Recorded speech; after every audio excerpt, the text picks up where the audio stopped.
Ladies and gentlemen, this is your captain. We are about to go on an extensive journey where we'll be flying at a 50,000-foot industry level while also diving low into some details on Tech Lab initiatives. We expect to fly through some turbulence. For your own safety, we kindly request that you keep your seatbelts fastened. On November 10th, 1942, it was a little over 3 years into World War II, and a year and a half after the end of the Blitz in London, a time when fortune finally favored the Allies with major victories in North Africa. Winston Churchill marked the occasion with a rousing speech. He said, "Now this is not the end, it is not even the beginning of the end, but it is perhaps the end of the beginning. Nobody knew when the end would be, but it was the end of the beginning." The end of the beginning signified a turning point in World War II and a watershed moment in history that pointed the world in a new direction. None of it was easy. Millions of lives were lost, families were shattered, and cities lay in ruins. But we endured. The pivotal moment in history not only birthed new nations, but also saw the resurgence of old ones, reshaping the geopolitical landscape. The post-World War II era ushered in an explosion of innovation. Mankind all but eradicated diseases like polio and measles. We left Earth for the first time in human history. We invented Velcro. Among our myriad incredible accomplishments as a species, we also established an amazing new form of communication, collaboration, and information sharing known as the internet. And to be sure, nothing was ever the same again. Now, we are nowhere near the level of severity of fighting tyranny in Europe or Asia and fearing for our lives, but we are also at the end of our collective beginning as an industry. 30 years since our Big Bang, when the first ad ran in Hotwired, did you know that 2024 is also the 30th anniversary of the banner ad? The digital advertising ecosystem is also at the end of our beginning. I'm very fortunate enough to say I was there at the beginning. I've seen the developments of our industry from the first ad servers to the creation of the digital insertion order, the inventions of VAST and OpenRTB. Those are the two key standards upon which the Tech Lab was founded. The creation of the Open Measurement SDK, launching the Transparency and Consent Framework, and the recent launch of our global privacy platform. In my almost 30 years operating in this industry, I have never seen us in such a state of what I call frothiness. The challenges publishers, agencies, brands, and ad technology companies face are very real, very impactful, and strike at the core of how this industry has functioned for the last 30 years. All of that is in the early stages of significant change or the end of the beginning. And I assure you, nothing will be the same. So I'm sure many of you are asking, why did you fly all the way from New York with this great reflection and introspection? Where is all of that coming from? Well, like many events in life, ringing in the new year, an anniversary, a wedding, a graduation, buying a house, birthdays are often introspective moments, especially big birthdays. And the Tech Lab is having one of those big birthdays this year. We turned 10 years old this year. Can you believe it? It's true. The small but mighty Tech Lab is 10, spun out of the IAB in January of 2014. We're a little older, I think a little wiser, but I can assure you the next 10 years will look nothing like the prior 10 years. We're at the end of many beginnings over the last 10 and even 30 years of the internet. What does that mean? What exactly is coming to an end? What is changing? In short, almost everything. The digital advertising ecosystem as we know it is evolving at an unprecedented pace, and we are at the forefront of those changes. Before we look into the future, let's examine our history. Perhaps it can inform our future, or as Confucius said, study the past, and you would define the future. So what did our world look like just 10 short years ago when the Tech Lab was launched from the IAB? OpenRTB was barely 2 years old. OpenRTB was launched in 2012. Happy by Pharrell Williams was the top song of 2014. And VAST, the video ad serving template, the standard for digital video and CTV advertising, was only 6 years old. GDPR and TCF were still 4 years away. Fraud was a material challenge for the industry. It still is, but it has evolved and taken on new forms. Ads.txt was 3 years away. Sellers.json and the supply chain object were 5 years away. The third-party cookie and the IP address were alive and well. The industry was rich with signal that powered addressability across the ecosystem. And in the area of things that haven't changed, post-campaign measurement and attribution were a challenge, back then too. And Carlton was still awful. Yeah, I guess some things don't change. In the US, I refer to the Mets, but we had a great year last year. And here we are, 10 years later, and we have some major developments in our industry. At the Tech Lab Cookie Crumbles event earlier this year in New York City, I referred to the period we have entered as the Great Reset. The Great Reset is the end of our beginning. I referred to the Great Reset at that event in the context of privacy and addressability, but there are myriad forces driving this Great Reset. In addition to understanding our history, we need to explore and understand the forces that are shaping the digital advertising ecosystem. Some of this may be new information to you, some of it may be very obvious. We can influence some of these changes, others we cannot. Let's start with what is not in our control. The consumer. This presentation will not be an exhaustive review of consumer trends on the internet. There is myriad other research that provides that analysis every year. Mary Meeker, if you're listening, please come back. I will focus on what I see as some of the key consumer trends impacting our ecosystem. I'm sure it's no surprise to anyone in this room that the decline in linear will continue as CTV charts an aggressive growth trajectory across the globe. According to a July 2022 Nielsen report, in the US, streaming surpassed traditional TV for the first time that month with a 34.8% share of overall TV viewership. As of Q4 2023, over 85% of US households own at least one connected TV. Connected TV is now the dominant form of television entertainment across America, and it's growing rapidly across the globe. It will come as no surprise to anyone here that the popularity of streaming services is driving the decline in traditional television viewership. In contrast with the streaming market, which is projected to grow in the next few years, the traditional television market's CAGR is projected to be negative 2.11%, and the global market size is going to drop to $137 billion by 2027. At the same time, the number of US households with traditional cable or satellite TV is expected to drop 50% by 2027. While the rest of the globe lag behind on similar metrics, as linear is still the dominant form of TV consumption in Europe, Latin America, Asia, and here in Australia, the trends in time spent viewing linear TV versus connected TV is on a pace to surpass traditional linear within the next 5 years. But not so fast. Boomers and Gen X still spend the predominant amount of their television viewing time in linear environments. Additionally, the shift from appointment viewing to on-demand content has been dramatic, to say the least. Consumers clearly want content on their own terms. While the trends unquestionably demonstrate a long-term decline in linear accompanied by continued growth in CTV, the shift from linear to CTV is lengthy. We are looking at a 7 to 10 year cycle, not a 3-year cycle, as some might argue. I've had plenty of those conversations where they think the linear television business will be out of business in 3 years. I think that is foolish. Myriad other factors such as live sports rights, connectivity challenges in various parts of the globe. Not everyone has 1 gig to their house. Streaming scaling challenges for major live events. The recent Mike Tyson fight on Netflix, if you could call it that, illustrated this. Legacy viewing habits with the boomer and much of the Gen X demographic, and consumer frustration with the fragmentation of streaming, I suspect will prop up linear viewing for a while. So I don't believe it's a zero-sum game. I don't see linear's decline as purely CTV's gain. There's a potential for a win-win situation where both linear and CTV can coexist and thrive in their respective ways. At the Tech Lab, we call this the Advanced TV Initiative. The IAB Tech Lab's Advanced TV Charter seeks to accomplish 5 ambitious goals across CTV, linear, and broadcast. The first is creating a universal measurement and reconciliation framework for the streamlined reconciliation of TV buys across CTV, linear, and broadcast environments. That accompanied with a full auditability framework based on open source solutions like the Open Measurement SDK, we're getting to that in a moment, for tracking ad creative across all television environments.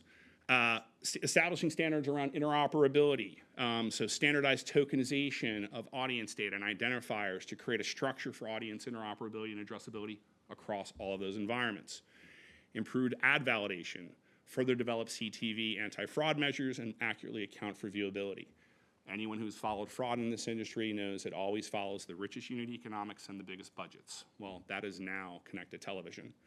And perhaps the most ambitious of our advanced television charter is what we call frame-accurate replacement, the ability to live inject and programmatically call for an ad in a linear feed. These are the key tenets of our advanced television charter that we are actively pursuing. We started this about 2 years ago, and we have some developments. So let's just dive into a few of the advanced TV work streams the Tech Lab has been focused on, starting with measurement. Anyone who's familiar with the Tech Lab will know that this first one is an oldie, but a goodie. The Open Measurement SDK. The Open Measurement SDK was designed to facilitate third-party viewability measurement for ads served on native mobile apps and web video. That's how it was first created. It started in 2017 when there were major barriers to mobile app viewability measurement. It actually started at the IAB Annual Leadership Meeting where Mark Pritchard, the CMO of Procter & Gamble, got on stage and said, if the industry is not solved for measuring viewability by the end of this year, you will no longer receive P&G budget. Shocking, the industry figured it out by the end of that year. App developers needed to integrate each measurement verification vendor's SDK into their mobile apps, which was challenging, expensive, and time-consuming. 12 measurement vendors equaled 12 unique integrations, costing time and money. So the solution was the Open Measurement Project, a common SDK that is verification vendor agnostic and privacy first. It creates a common form of data telemetry around all things measurement related, starting with digital video. Since then, it's expanded. The OM SDK took us from 12 measurement vendors equaling 12 unique integrations to one well-documented standard integration, saving publishers time and money. As I mentioned, the OM SDK has come a long way since 2017. Starting in mobile app environments, the OM SDK expanded to new channels, mobile web, desktop, and now connected television. The Open Measurement SDK for CTV solves for two key challenges the industry has faced in recent years. One, is anyone watching? We've all done it. Left the TV on for the dog. My dog Coco, she loves ESPN. Big fan of the NBA. Leave it on for all day when I go to work. Or we forget about that the TV's been left on when we're running errands around the house or we've run out. So the TV's on, but no one's home. Hardly a viewable impression from a brand's perspective. The second thing the OM SDK for CTV solves for is the TV even on. We've all seen the reports over the past few years of the streaming devices and sticks still streaming content to the stick, but the television is in fact off. The OM SDK detects both of these issues through integration with the HDMI APIs in the TV manufacturer's firmware. If you'd like to learn more details on how this works, please don't hesitate to visit me later today. I'll be around all afternoon. OM SDK for CTV coverage is scaling. With our Q2 update to the OM SDK, we now support greater than 40% of CTV supply, but buyers must mandate its use. Any buyers in the room, start putting the OM SDK on your RFIs and RFPs for standardized measurement data. Additionally, the OM SDK has been widely adopted globally, integrated by at this point, I think we're up to 133 companies, many of them outside the US, and we're really thrilled with the ongoing adoption of it in the CTV space. It is gaining traction. The frequent question we get about is expanding its footprint to other environments in the CTV sector, and that remains a key Tech Lab focus for 2025. Another major area of focus within the Advanced TV initiative is driving profitable and sustainable growth in CTV. One of the Tech Lab solutions to this is what we call potted bidding. So let's explore the challenge of buying and selling CTV programmatically. So this is an ad pod. 3 slots that could occur during a commercial break. A slot is one of those P's in that pod. But there's sustainability challenges with this. There's inefficiency challenges. There's cost challenges with this. A 120-second ad pod creates a single ad server request. 2-minute ad break. So what then happens, let's assume these are 15-second spots. Let's just go with that to make the math simple. That one ad server request then generates 8 bid requests to each of the SSPs. That's conservative. I'm sure many of you work with more than 8 SSPs if you're a CTV company. Those 8 bid requests to the SSP then generate 8 bid requests to each DSP. That then turns into 32 bid requests if you're just working with 4 SSPs. So this is an exponential problem here. That generates 32 bid requests to the SSPs if you're working with 4. Now, if all 4 SSPs have 4 DSP connections, that's 128 bid requests to DSPs. Folks, this is not sustainable. The amount of QPS this is generating at very low fill rates, not only does it burn carbon, it's inefficient, it costs CPU cycles, it creates challenges for advertisers' ability to actually fill explicit slots within the actual break itself. So launched as part of the RTB 2.6 specification, potted bidding introduces incredible efficiency into packaging and buying streaming television. This is how it used to work in 2.5. This is how it works in 2.6. One potted request per DSP. Much more efficient. So what's in it for all of you? Why should you care about this as the CTV ecosystem continues to grow here in Australia?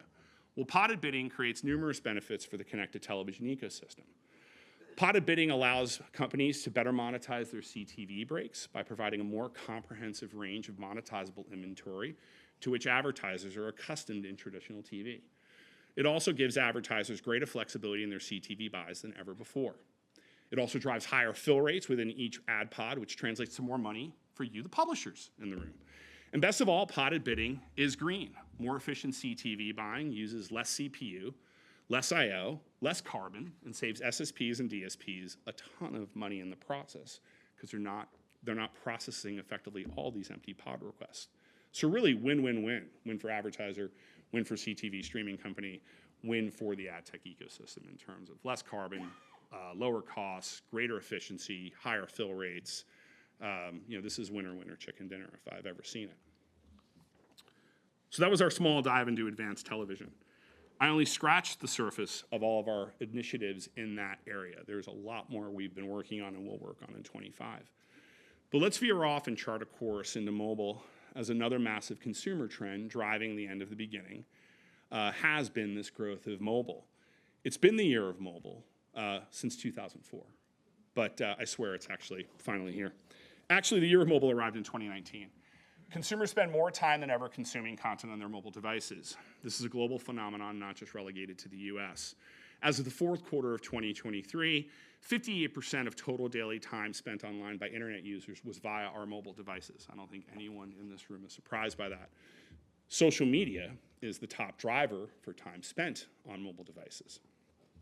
As of 2023, the average daily social media usage of internet users worldwide amounted to 151 minutes per day, up from 147 minutes in the previous year. Currently, the country with the most time spent on social media per day is Brazil, with online users spending an average of 3 hours and 49 minutes on social media. In comparison, the daily time spent with social media in the US was just 2 hours and 16 minutes.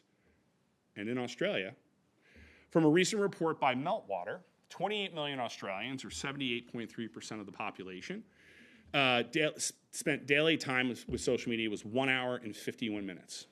So you're spending about the same time as we are in the US. And according to eMarketer, in 2024, for the first time, social video will account for over 10% of all US time spent with digital media. That's a major milestone that reflects the changing nature of where and how people consume video content. eMarketer also projects that there will be more social network viewers than television viewers in the US by next year. Clearly, we are at the end of the beginning with how society consumes content, their terms. This surge in mobile content consumption is largely fueled by a collective craving for what we call snackable content. Whether that snackable content is TikTok, Facebook Reels, Instagram, YouTube Shorts, globally the audience is making their preferences known as evidenced by the time they spend on their mobile devices on social media.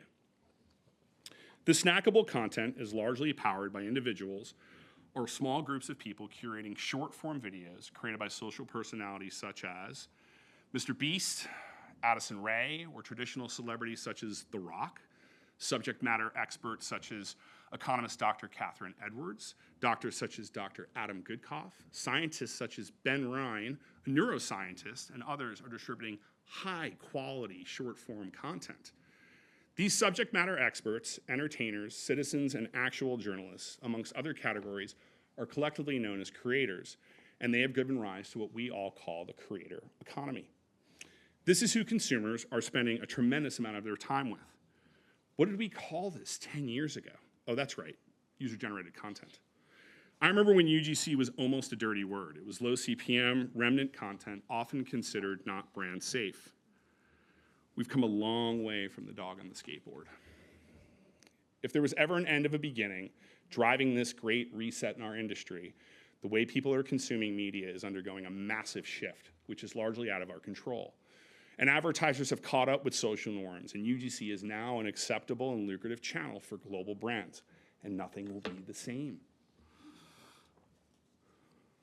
In the other area of more good news, speaking of nothing being the same, the last 30 years of how this industry have operated from a privacy, identity, and addressability perspective is in the midst of dramatic change. No surprise to anyone in this room.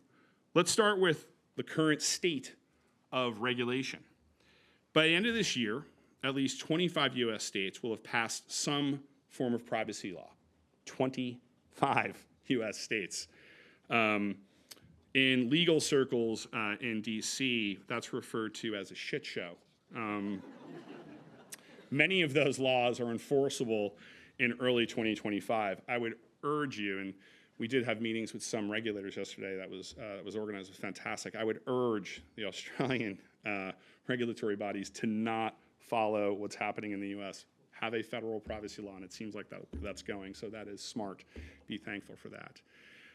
The Digital Services Act also went into enforcement across Europe earlier this year. And furthermore, the Information Commissioner's Office in the UK, also known as the ICO, has also been actively enforcing UK law regarding consumer notice and consent.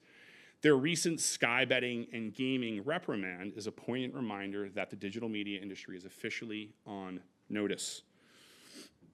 And since 2021, right here in Australia, there's been an unprecedented wave of legal reforms around digital advertising with, based on my research, no less than 13 new laws governing online privacy and safety, pixel use, restrictions against food and gambling advertising, to name just a few new or updated Australian regulations. And there are more proposed laws around the definition of personal information and direct marketing on the way. Some of these laws include provisions around a concept called data minimization. Who's familiar with data minimization? Okay, a few folks, not enough. Well, I'll tell you what it is from a very high level. Data minimization is a privacy principle that limits the collection and retention of personal data to what is necessary to achieve a specific purpose. In short, if your parents ever told you don't take more than you can eat, that's kind of what data minimization is from regulators. It's a key principle in privacy law and regulations such as GDPR. And as many of you know, this is not just a US, European, or Australian challenge. Consumer privacy is a global issue as more laws are passed in India, Brazil, and Japan, where I'll be on Friday, to name a few. Like finance, healthcare, and the energy sector, digital advertising is now a regulated industry, and we must act accordingly.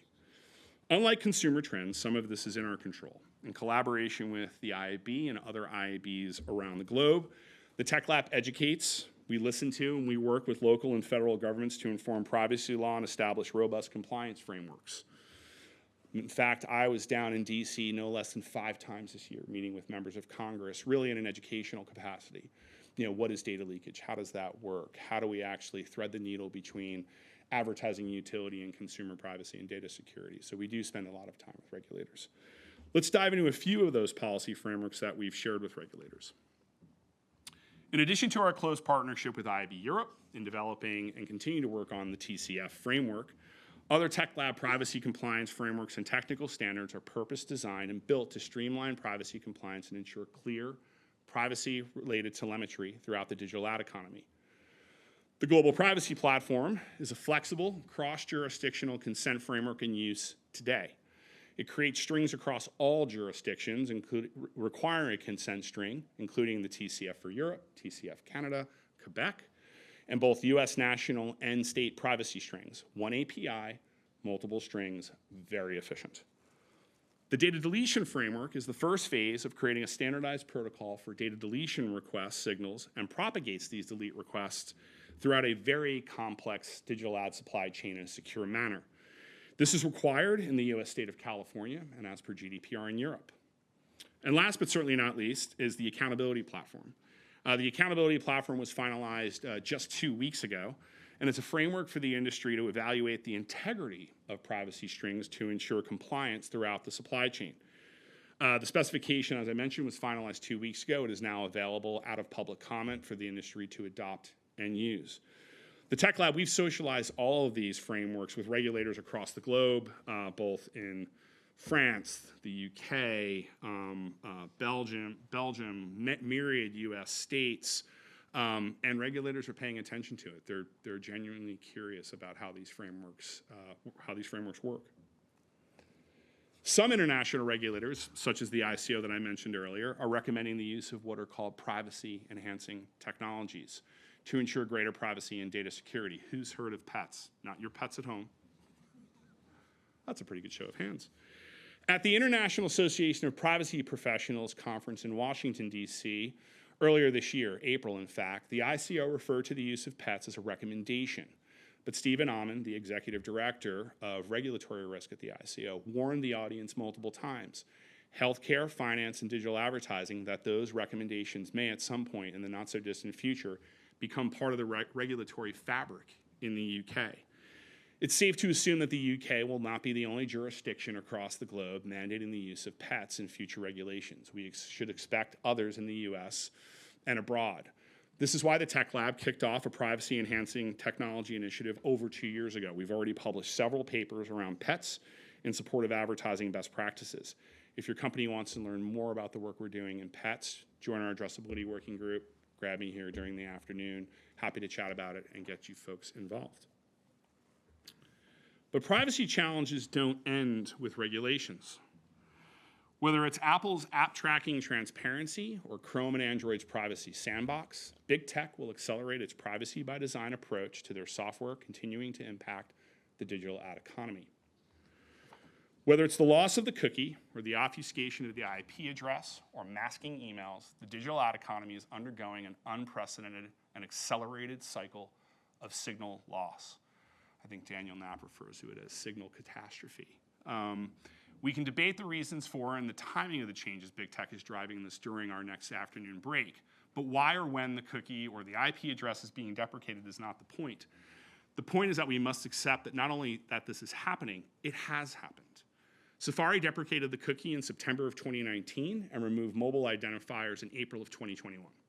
And while plans have recently changed, Chrome is forging ahead with the deprecation of the third-party cookie at some point in the future, pending the outcome of their work with the Competition and Markets Authority in the UK. The reality is the third-party cookie is on its last legs. The IP address will eventually be obfuscated. We are clearly at the end of the beginning of both of those signals. And the industry remains woefully unprepared for this signal loss. Publishers, in particular, are not prepared. A recent media post from April of this year found that only 32% of publishers worldwide are preparing for the loss of the cookie. But 45% of traffic is already cookieless, creating both financial and operational challenges. In that same media post study, only 28% of publishers are confident they understand this new landscape, and 53% are overwhelmed by the sheer number of cookieless solutions on the market. Moreover, 45% of publishers expect significant decreases in ad revenue due to this change. One big challenge is logins. 70% of publishers report less than 25% user login rates, and only 24% say more than half of their users visit their site more than 3 times a month. In the study, many publishers conclude that cookieless traffic fills and yields less and that it puts its revenue streams at risk. No one is surprised by that. There is precedent. Data that I shared at our Cookie Crumbles event earlier this year, and this data was recently reinforced earlier this month with myriad European publishers that I met with in Amsterdam about 2 weeks ago. When Safari deprecated the cookie, buyers shifted their spend to higher fidelity tokenized environments with identifiers, including walled gardens, CTV, and they moved budget to Chrome, where the third-party cookie still lives for now. Furthermore, buyers that were buying Safari were conservatively paying anywhere between 40 to 60% less CPMs than they were in cookied environments. Look, let's not kid ourselves. Agencies and brands are token chasers. Wherever they find an identifier, they buy it. Should we expect markedly different behavior as signal loss accelerates even beyond the cookie? These are sobering metrics that should worry every media company. But until we're honest with ourselves and ready to adapt new solutions, we risk the very foundations of the open web. And we can also exert some level of control here. as we are also working with both Chrome and the Microsoft teams to enhance both the Privacy Sandbox and the ad selection API for the Edge browser to attempt to strike a balance between consumer privacy and advertising utility. And while nothing will be the same in the realm of signal loss, this is also an area where we can exert some control. In the Media Post study that I just referenced, 44% of publishers see this change as an opportunity to leverage their first-party data and improve their content, and some publishers are already doing so. As media companies seek new revenue streams and build their moats of first-party data, we will continue to see the rise of paywalls and registration walls. First-party data is the new oil and will come in many forms, including these registration walls, the use of enrichment partners, data clean rooms, joining first-party data sets in a privacy-first manner. What's old is new again. We're seeing the return of next-generation contextual, panels, surveys, mixed market models. In fact, earlier this year, IAB Tech Lab board member Hearst is doing exactly this with their launch of the Aura platform. And I quote, "Leveraging Hearst's unique first-party data, proprietary content taxonomy, and predictive AI, along with our global reach, we've built a next-generation targeting capability at the axis of privacy and performance." And furthermore, when I was in Europe 2 weeks ago, I saw a very powerful presentation from the Belgian media company DPG Media about their first-party data strategy and framework. It was inspirational, to say the least. Maybe some things will remain the same. I will close on privacy and the impact it has on digital advertising with this. As big tech controls the last mile of the consumer, I see a world where data matching and programmatic execution move off the browser to the cloud. The days of keying off the client, in this case, and jamming it with a shit ton of JavaScript, creating third-party network calls, heating up your phones, and frankly, creating a shitty user experience, will move to the media company's edge servers or content management systems, coupled with things like trusted execution environments and other server-side designs. This isn't far-fetched. There is technical precedent in the CTV ecosystem where the majority, 95% plus of advertising is server-side and stitched into the content. While it's not as straightforward as CTV, I believe we will see the same in the browser and the app world. About 50% of the app world is already server-side. So some breaking news here. This is an area that we at the Tech Lab are actively exploring an open source prototype to give to the industry. If you're interested in learning more about this server-side approach, would love to discuss it. I'm around all day. Don't be shy. Last but not least, what would a conference be without talking about artificial intelligence? AI is a technology that's actually not new to our industry. It's been part of our landscape for decades. Machine learning, a subset or a form of AI, has been in our industry since the early days of the ad server nearly 30 years ago. Decision trees in particular have been the driving force between DSP decision models, SSP yield curves, for at least the past 15 years, shaping the way we operate and make decisions. While machine learning was the backbone of the last 30 years of our industry, new forms of AI, such as deep learning neural networks, their transformer subset of large language models, advanced machine learning like support vector machines or Bayesian networks are now emerging. These technologies are not just changing the future of our industry, but also the future of society and work itself. That is both exciting, transformative, and creates a tremendous amount of anxiety. We are only scratching the surface of AI as a society and certainly as an industry. The implications are vast for this industry. I see a future powered by AI that has positive implications for addressability in an age of data minimization. The ability to do more with less can be powered by AI, things like cohort models. Next generation dynamic creative is another opportunity for AI. Advances in measurement and attribution can be better powered by AI in a world of hyper-fragmented and denormalized data sets. There's also a downside. LLMs threaten publishing businesses and the future of search and publisher monetization. Deep fakes and AI bias are some of the issues we must contend with. Some of these issues are here today or just around the corner.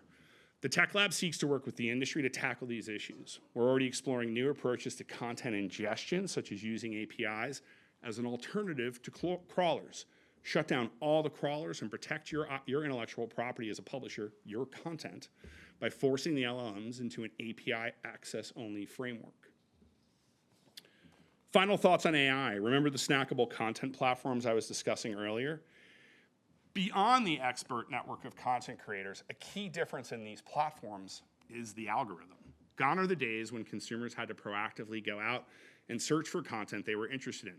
The algorithms have learned our likes and our dislikes and programs our content feeds accordingly. How many of you accidentally burned 2 hours on a Saturday on TikTok? I sure have. We no longer have to proactively seek financial advice, get a history lesson, learn how to make beef Wellington, or even check your local weather. The algorithm delivers it to you based on your media consumption habits. This is only going to get better over time. In a world where publishers have historically fought for ad spend, I see a future where publishers are fighting for audience in an environment where social platforms are serving up curated content on a silver platter to the consumer. To the publishers in the room, who here is still gold on page views and impressions? Well, that's good. Who's gold on audience and outcomes? Okay, that's good, that's good. There's 2. Okay, it's better than nothing. That's where the game's going. Stay focused on that because that's where social media is. It's all about audiences, it's all about outcomes. Focus on that. So holy crap, consumer trends, advanced TV, privacy, addressability, AI. What's going on? I haven't even delved into sustainability or the future of fraud. There just isn't enough time. I take up the entire afternoon. Are you still with me? I know it's early afternoon, but does anyone need a stiff drink yet? The digital ad economy as we know it is at an absolutely critical turning point in our history as we enter uncharted territory across all facets of our ecosystem. This combination of consumer trends, privacy, and big tech decisions have created a perfect storm. The IAB Tech Lab sits in the center of that storm as we explore new technical approaches to address many of the key challenges we face together. These challenges are one of the reasons I joined the Tech Lab 3 years ago. Much like the aftermath of Churchill's famous words, we too are at the end of our beginning. We're making a massive leap from the last 30 years to the next 30. That leap has started. It's challenging us, it's frustrating us, it's driving us, it's inspiring us. But adversity is the breeding ground for innovation. We are already seeing new products and new companies spring up to tackle these challenges head on. Some of them are here in the room today. Now, I don't claim to have all the answers. The Tech Lab doesn't claim to have all the answers. No single person, trade group, or company does. The end of the beginning has also triggered this new wave of innovation. We're not on the cusp of this wave, we're in the midst of it. Collectively, in this room, there's a tremendous amount of innovation in this room alone. Technical innovation, product innovation, new business ideas. The total ingenuity of this room in Tech Lab working groups and across this entire ecosystem is immeasurable. Just look around you. New and legacy companies alike are inventing new ways to address the fundamental challenges of our time. The Tech Lab is also innovating ahead of and with the changes of our industry. We remain steadfastly focused on standards, frameworks, and exploring open source code solutions to support new and innovative ways to solve for privacy compliance, data security, addressability, and measurement in myriad forms, while also exploring AI solutions focused first and foremost on protecting publishers. So here's an exclusive sneak peek that I've not shared with anyone. We're just finishing up our 2025 planning. Delighted to say that this audience is the first to see a sneak peek of the 2025 Tech Lab roadmap. It includes AI solutions for publishers. I talked about that API for content ingest. That's something we're actively exploring. Clean room standards for first-party to first-party secure data matching. CTV creative technical standards. How many different versions of a QR code can you possibly have? There should be a common standard for that. Commerce media standards. We will be releasing our commerce media standards extensions to the RTB protocol in Q1 of next year. Expanding privacy frameworks. Is Australia next for the global privacy platform and the consent string?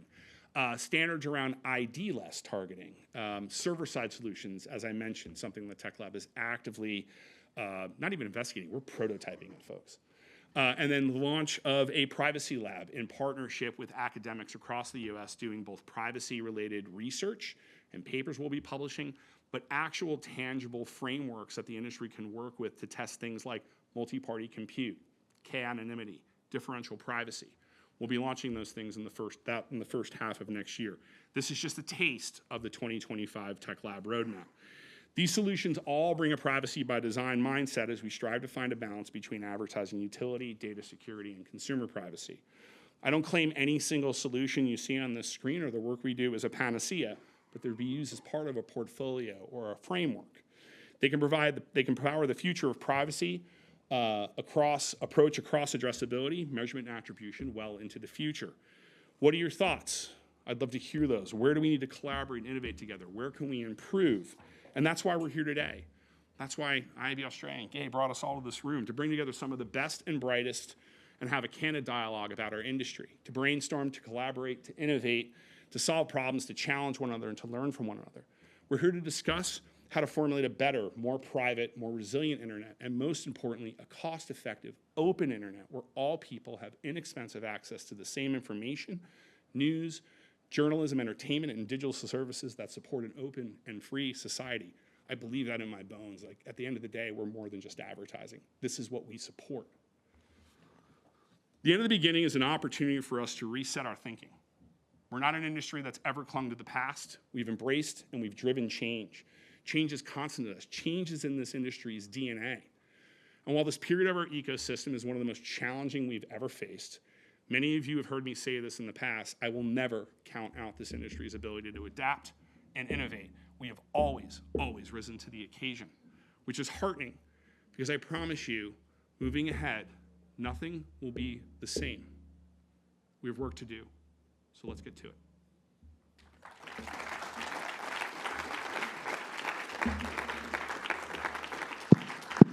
Time for one question? Thank you so much. You spotted that, you veteran you. Now, do we have a question from the floor? There's one on what's called Slido, which I think I can probably take offline for them. Yes, there's someone there. Oh.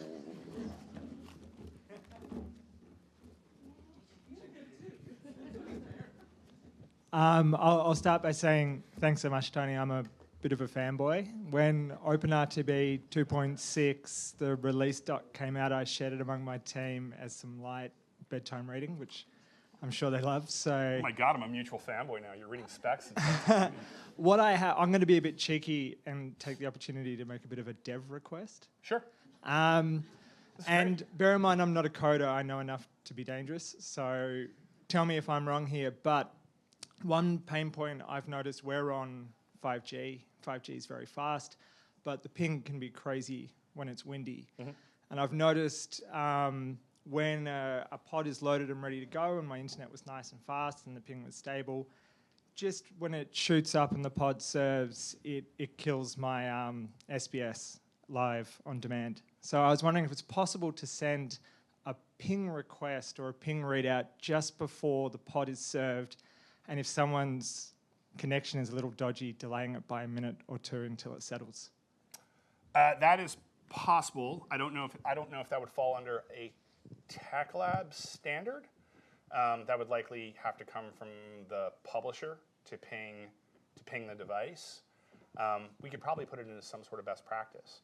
We are working on another thing in our roadmap next year. Like, that was not a comprehensive view of our roadmap. We are also we're actively developing live event updates to RTB to better handle live events. That may address some of your challenges. So the ping is one thing to understand, like, is the signal good or not? But then even beyond that, if it's a live event, we're looking at things like bid caching. It was a dirty word a couple years ago. But that actually may come back as part of the spec to actually cache the bid requests for live events. Because what happens is with live events, there's this huge surge, right? And I mean, we just saw it. Netflix couldn't handle it, right? Like, your garden variety, the ad tech ecosystem can't handle those monster surges. So with live event ad serving, we're talking about maybe caching certain bid requests and responses and expiring those over time to better handle that kind of fluctuation. Would that solve for, like, the real-time contextual and things like that? Like, I know if something's potted and then a can of soup comes up 2 seconds before the break, you can't, would that, if you could handle it may have applicability to that. It may. I'd say we're about halfway through developing the specification. We'll probably launch it in March, April. Cool. So, thank you so much. That's great.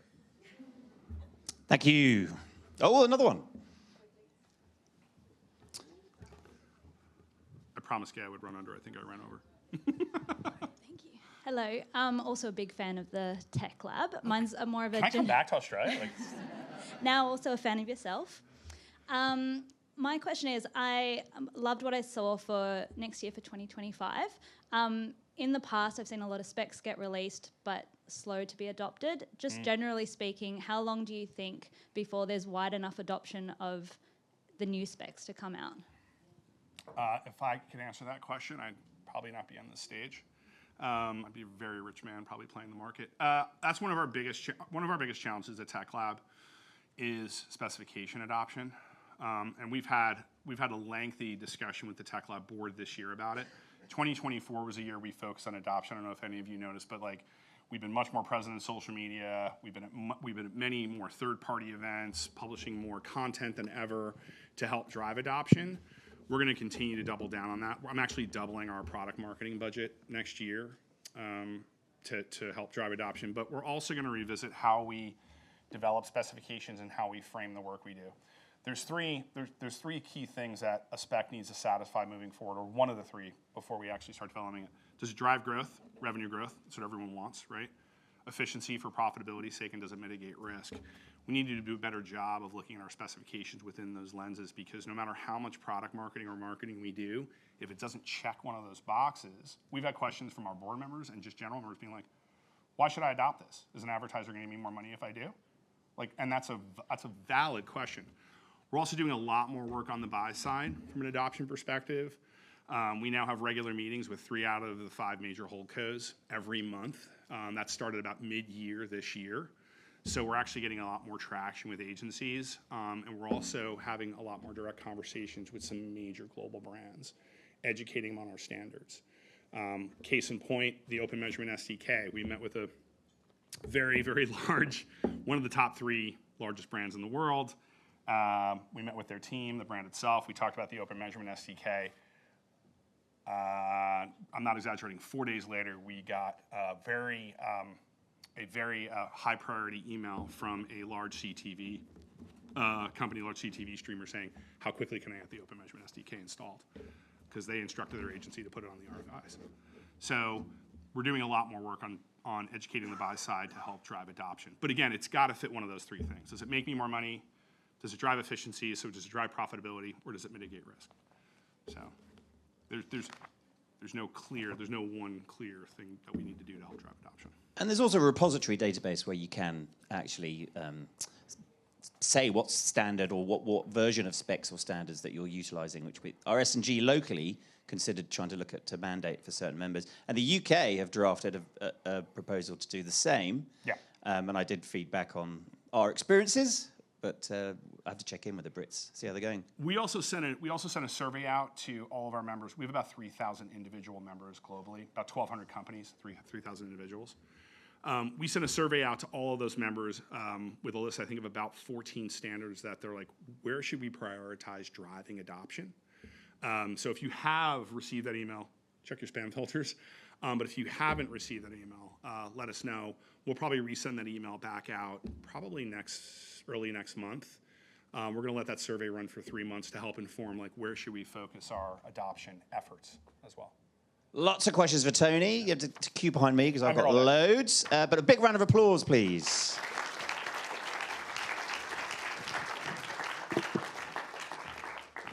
I feel like I'm always the bad cop with timing. Next year, we're going to have Daniel out for half a day, Tony out for half a day, and we'll have a few-day conference. I always think of Tech Lab as the 2nd hardest working IAB in the world. The amount of specs that they've come out with this year is just incredible. So we're particularly keen to support on the adoption piece, which I think will make all the difference in communicating what it means, what they mean in market. So thank you so much, Tony.